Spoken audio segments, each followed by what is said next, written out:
Alhamdulillah wassalatu wassalamu ala Rasulillah wa ala alihi wa sahbihi wa mawalah wa la hawla wa la quwata illa billahi wa ba'du. Qala Allahu azza wa jalla ya ayyuhalladzina amanu taqullaha haqqa tuqatih wa la tamutunna illa wa antum muslimun. Amma ba'du ma'asyiral muslimin wal muslimat rahimani wa rahimakumullah. Alhamdulillah di pagi hari ini tentunya dengan nikmat yang Allah anugerahkan kepada kita, kita bisa bermuajahah, bertatap muka walaupun lewat media untuk bertalabul ilmi.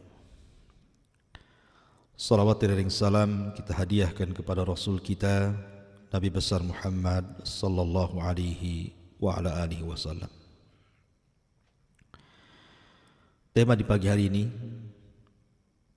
kita akan melanjutkan tentang tema alamat as-sa'atis sughra allati lam taqa ilal an.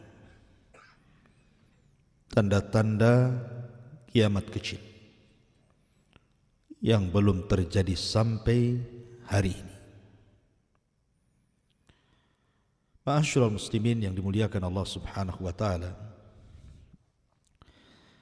Kita tahu bahwa tanda-tanda alamat kecil itu memiliki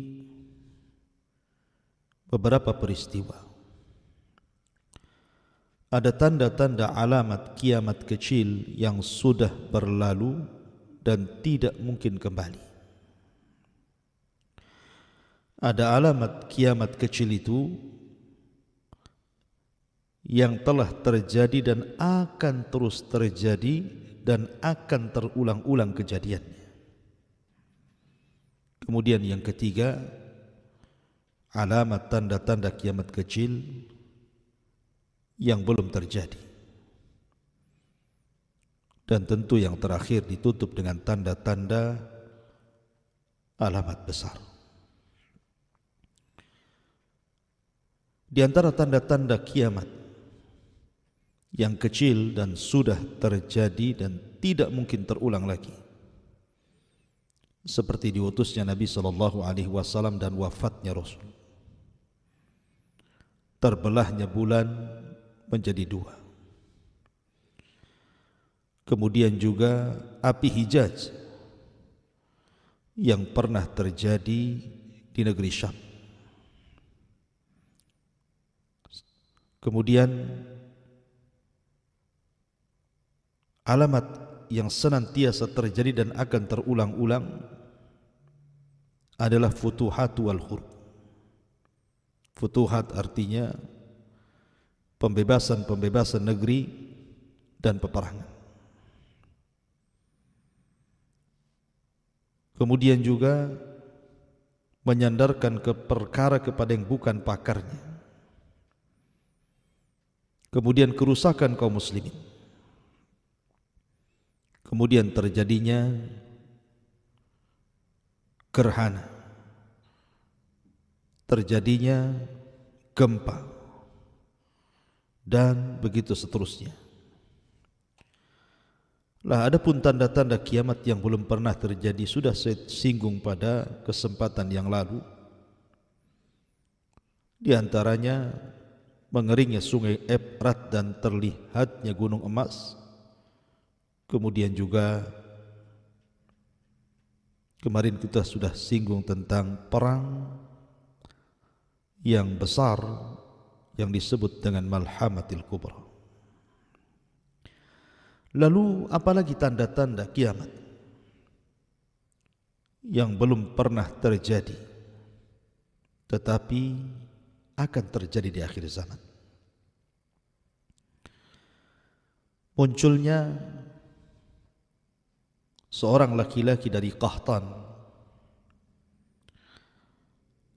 yang membawa tongkat dan menggiring manusia. Ma'asyiral muslimin yang dimuliakan Allah Subhanahu wa taala. Dalam sebuah hadis Nabi SAW mengatakan, la taqumus sa'atu hatta yakhruja rajulun min qahtan yasukun nas bi asa. Tidak mungkin tegak hari kiamat sampai keluar seorang laki-laki dari suku Qahtan Arab yang menggiring manusia dengan tongkatnya. Ma'asyiral muslimin yang dimuliakan Allah Subhanahu wa taala. Kita tahu bahwa ada 5 manusia yang termasuk min alamati sa'ah, dari tanda-tanda kiamat, dan 5-limanya akan muncul di akhir zaman. Yang pertama, Al-Mahdil Muntadhar, Muhammad ibn Abdullah atau Ahmad ibn Abdullah, yang akan mengusung khilafah ala minhajin nubuwah. Kemudian yang kedua, Isa bin Maryam, yang akan turun di akhir zaman, yang akan membunuh Dajjal, mematahkan salib, membunuh babi, dan berhukum dengan hukum keadilan, dan akan mengislamkan banyak dari kalangan ahli kitab sebelum wafatnya. Kemudian yang ketiga, Dajjal. Dajjal adalah seorang manusia sama dengan kita, tetapi memiliki penampangan yang sangat buruk sekali, karena dia bermata satu. Kemudian juga betisnya bengkok, pendek, berperawakan banyak cacatnya, tetapi memfitnah manusia di akhir zaman. Kemudian yang keempat dan yang kelima yang kita akan bahas. Pertama, seorang laki-laki dari Qahtan, dan yang kelima, seorang budak yang bernama Jahjah. Inilah 5 manusia yang akan keluar di akhir zaman. Al-Mahdil Muntadhar, Muhammad ibn Abdullah, Isa bin Maryam, Dajjal, seorang raja dari kabilah Qahtan, dan seorang laki-laki yang bernama Jahjah. Nabi SAW mengatakan, la taqumus sa'ah hatta yakhruja rajulun min Qahtan yasukun nas bi asa. Tidak akan tegak hari kiamat sampai keluar seorang laki-laki dari suku Qahtan yang akan menggiring manusia dengan tongkatnya. Dalam riwayat seperti menggiring hewan-hewan kambing. Ada beberapa tafsiran para ulama, di antaranya Imam Al-Qurtubi, Al-Hafidh Ibn Hajar dan yang lainnya. Apa yang dimaksud menggiring manusia seperti menggiring kambing dengan tongkatnya? Ada yang mengatakan bahwa ini simbol kelembutan, simbol keadilan. Ketika menggiring kambing tentu dengan lembut dan adil.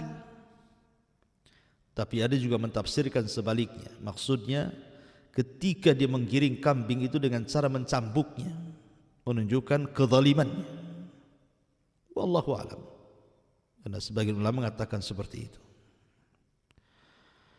Kemudian Nabi SAW mengatakan, la yadhhabul lail wan nahar hatta yamlika rajulun minal mawali yuqalu lahul Jahjah. Dan tidak akan pergi siang dan malam sampai datang seorang laki-laki yang akan berkuasa, yang laki-laki itu disebut dengan Jahjah. Jahjah itu artinya suara yang melengking, yang membentak. Terjadi silang pendapat, apakah rajulun minal Qahtan, laki-laki dari Qahtan itu, dari suku Himyar Yaman, adalah Jahjah, ataukah Jahjah sendiri dan seorang laki-laki dari Qahtan sendiri? Sebagian mengatakan bahwa ini dua orang yang berbeda. Kenapa? Karena rajulun minal Qahtan ini orang merdeka dari kabilah Qahtan, dari kabilah Himyar Yaman. Tapi Jahjah ini bukan orang merdeka, mawali, mantan budak yang dimerdekakan. Ma'asyiral muslimin yang dimuliakan, tapi ada kemiripan, dua-duanya akan berkuasa di akhir zaman. Tapi kapan waktunya? Wallahu a'lam. Hanya Allah subhanahu wa ta'ala yang tahu tentang waktu berkuasa dua laki-laki ini.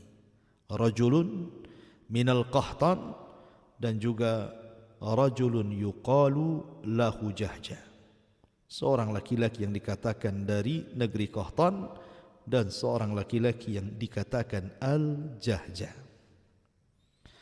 Ma'asyiral muslimin yang dimuliakan Allah subhanahu wa ta'ala. Kemudian juga di antara tanda-tanda kiamat yang belum terjadi adalah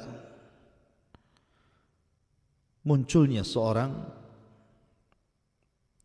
laki-laki dari Ethiopia, dari Habasyah, dari kelahiran Abrahatul Asram yang pernah menghancurkan Ka'bah tetapi tidak bisa karena diserang burung ababil. Seorang laki-laki yang sangat buruk perangainya, namanya Dzu Suwaiqataini. Suwaiqataini diambil dari kalimat sak, dan sak itu artinya paha, pemilik dua paha, karena pahanya melengkung seperti busur, jelek jalannya, berkulit hitam, sangar. Sebagaimana riwayat Ahmad dalam musnadnya dari Abdullah ibn Amr, dia mengatakan dia mendengar Nabi SAW bersabda. Nabi SAW bersabda, yukharribul Ka'bata Dzu Suwaiqataini minal Habasyati wa yaslubuha hilyataha wa yujarriduha min kiswatiha walakinni walaka'anni anzuru ilaihi. Kata Nabi SAW, Ka'bah akan dihancurkan oleh seorang laki-laki yang bernama pemilik dua betis, Dzu Suwaiqataini, dari negeri Habasyah,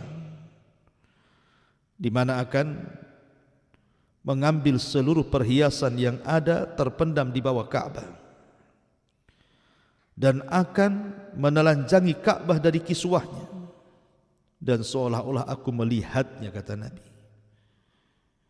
Dalam riwayat Musnad Ahmad juga dari Abi Qatadah, Nabi SAW bersabda, yubaya'u li rajulin ma baina ar-rukni wal maqam walan yastahillal baita illa ahluh فَإِذَا اسْتَحَلُّوهُ فَلَا تَسْأَلْ عَنْ هَلَكَةِ الْأَرْضِ ثُمَّ تَأْتِي الْحَبَشَةُ فَيُخَرِّبُونَهُ خَرَابًا لَا يَأْمُرُ بَعْدَهُ أَبَدًا وَهُمُ الَّذِينَ يَسْتَخْرِجُونَ كَنْزَهُ. Dari Musnad Ahmad dari Abi Qatadah, di dalam Musnad Imam Ahmad, di situ dicantumkan dari Abi Qatadah, Nabi SAW bersabda bahwa sesungguhnya akan ada laki-laki, maksudnya Al-Bahdil Muntadhar, akan dibaiat di antara sudut tempat Hajar Aswad dan makam Ibrahim, dan Ka'bah tidak akan dirusak kehormatannya melainkan oleh orang Arab sendiri. Dan bila mereka telah merusak kehormatan Ka'bah, maka itulah saatnya kehancuran bangsa Arab. Kemudian datang orang Habasyah meruntuhkan Ka'bah tersebut, yang setelah itu tak pernah dibangun kembali selamanya, dan merekalah yang menggali harta yang terpendam di dalam Ka'bah tersebut. Ma'asyiral muslimin yang dimuliakan Allah Subhanahu wa ta'ala, Maka tanda-tanda kiamat yang belum terjadi, robohnya Ka'bah dan diambilnya pembendaharaan Ka'bah, bahkan Ka'bah akan dilucuti dari kiswah-kiswahnya. Kapan itu? Wallahu a'lam. Sebagian ulama mengatakan bahwa peristiwa ini setelah Isa bin Maryam diturunkan oleh Allah Subhanahu wa taala dan setelah wafatnya Isa bin Maryam. Ada juga mengatakan peristiwanya setelah terjadi azab kepada Ya'juj wa Ma'juj yang dibinasakan oleh Naghaf, oleh ulat-ulat kecil. Ada yang mengatakan terjadi setelah munculnya Dabatul Ar, binatang yang melata dan bisa bicara. Ada yang mengatakan bahwa setelah seluruh alamat tanda-tanda kiamat muncul, barulah Ka'bah dihancurkan oleh Dzu Suwaiqata ini. Tapi ada juga yang mengatakan, dan ini perkara yang masyhur yang sudah saya singgung tadi, bahwa peristiwa itu ba'da mauti Isa, setelah Isa bin Maryam meninggal. Kemudian manusia mulai kembali ke jalan jahat. Mereka kembali murtad, sebagian mereka jadi munafik. Ketika mulai rusak dan tidak ada yang membimbing mereka, tiba-tiba Ka'bah sudah tidak ada yang tawaf di situ. Tidak ada orang umrah dan haji lagi di situ. Maka saat itulah kemudian datanglah dari Ethiopia Habasyah seorang laki-laki yuqalu lahu Dzu Suwaiqataini. Namanya pemilik dua betis, bahasa Arabnya Dzu Suwaiqataini. Datang membawa palu dan pasukan, kemudian menghancurkan Ka'bah sekeping demi sekeping sampai rata dengan tanah. Kemudian mereka menggali isi pembendaharaan apa yang ada dalam Ka'bah itu, dan mereka lucuti Ka'bah dari kiswahnya. Ma'asyiral muslimin yang dimuliakan Allah Subhanahu wa taala. Sebenarnya penghancuran Ka'bah itu pernah dilakukan oleh orang yang sama-sama dari Ethiopia Habasyah. Namanya Abrahatul Asram. Dia dikirim oleh tentara oleh Raja Habasyah ketika itu untuk menghancurkan kerajaan Dzunwas di Najran, Yaman. Karena sudah membantai banyak orang-orang Nasrani Najran dengan tangan besinya Dzunwas. Karena Dzunwas orang Yahudi, sementara rakyatnya mayoritas Nasrani. Akhirnya kemudian orang-orang Nasrani, rakyatnya itu disiksa oleh raja zalim Yahudi yang bernama Dzunwas. Maka diutuslah Abrahatul Asram untuk menghancurkan Najran, membunuh Dzunwas, dan berhasil dengan rekan jenderalnya namanya Riyad. Kemudian belakangan singkat kata Abraha pun berkuasa di Yaman. Dan lebih singkat lagi ceritanya, tiba-tiba ketika dia membangun sebuah tempat ibadah dan tidak ada satupun orang Arab yang datang, ternyata alasannya Ka'bah, ditambah kemudian dihinakan. Maka dia marah berujung dengan ingin menghancurkan Ka'bah. Tetapi apakah berhasil? Tidak berhasil. Abraha tidak bisa berhasil menghancurkan Ka'bah. Padahal secara keyakinan Abraha itu lebih berpetunjuk dibandingkan orang-orang kafir Quraisy. Ya, karena orang-orang kafir Quraisy itu penyembah Lata, Uzza, Hubal, Manat dan patung-patung yang lainnya. Musyrikun, ahli syirik. Tetapi Abraha tidak. Abraha itu ahli kitab. Dia Nasrani. Turun padanya kitab Injil. Artinya bahwa secara hidayah ad-din, agama, Abraha itu jauh lebih baik dibandingkan orang-orang musyrik Arab. Tapi kenapa Abraha tidak diizinkan menghancurkan Ka'bah? Justru dia yang dihancurkan. Dikirim burung ababil, tarmihim bihijaratin min sijil faja'alahum ka'asfin ma'kul. Dibinasakan oleh burung-burung ababil, tentara-tentara Allah Subhanahu wa taala. Rupanya Ka'bah dihormati, dilindungi Allah tabaraka wa ta'ala, karena 50 hari setelah peristiwa ini akan lahir Sayyidul Anbiya wal Mursalin, pemimpinnya para nabi dan rasul. Sebab itulah Allah jaga Ka'bah dari penyerangan Abrahatul Asram ini. Tetapi nanti di akhir zaman muncul pengganti Abrahatul Asram, namanya Dzu Suwaiqatain. Dia bawa palu dan pasukan, dia hancurkan Ka'bah sekeping-keping sampai dia ambil pembendaharaannya. Dan itu satu di antara tanda-tanda kiamat yang belum berlaku. Ma'asyiral muslimin yang dimuliakan Allah Subhanahu wa taala, sebenarnya Ka'bah sendiri sudah bolak-balik dirobohkan dan dibangun. Sejak zaman Nabi Adam alaihi salam sampai kepada Ibrahim sudah tidak ada lagi bekas bangunannya, hanya pondasinya. Ibrahim menaikkan Ka'bah, Baitullah Al-Haram. Kemudian di masa Nabi SAW berusia 15 sampai 17 tahun terjadi banjir dan perang Fijar sehingga menghancurkan separuh Ka'bah. Akhirnya orang-orang Quraisy pun merobohkan semuanya dan membangun dengan cara bangunan yang baru dari harta yang halal, sehingga karena tidak cukup sehingga Ka'bah tidak dibangun semua, hanya bisa dibangun separuh. Sehingga Hajar Ismail keluar dari Ka'bah. Kemudian di zaman Abdullah ibn Zubair berkuasa, dihancurkan Ka'bah itu, dibalikin bangunan Ibrahim oleh Abdullah ibn Zubair. Tapi oleh Aban Ibnul Malik ibn Marwan dirobohkan lagi, kemudian dibangun seperti ala jahiliyah. Maka di zaman Imam Malik rahimahullahu ta'ala, Imam Malik dimintai fatwa tentang soal pembangunan Ka'bah. Kenapa tidak persis seperti bangunan Ibrahim? Kenapa kita tidak melakukannya? Karena Imam Malik itu imam Darul Hijrah, imamnya kota Madinah, ya, dan dipercaya oleh orang-orang Madinah dan fatwanya diakui. Imam Malik hanya mengatakan jangan, sudahlah biarkan Ka'bah seperti itu, jangan dijadikan permainan para penguasa yang asik merobohkan membangun dan begitu seterusnya.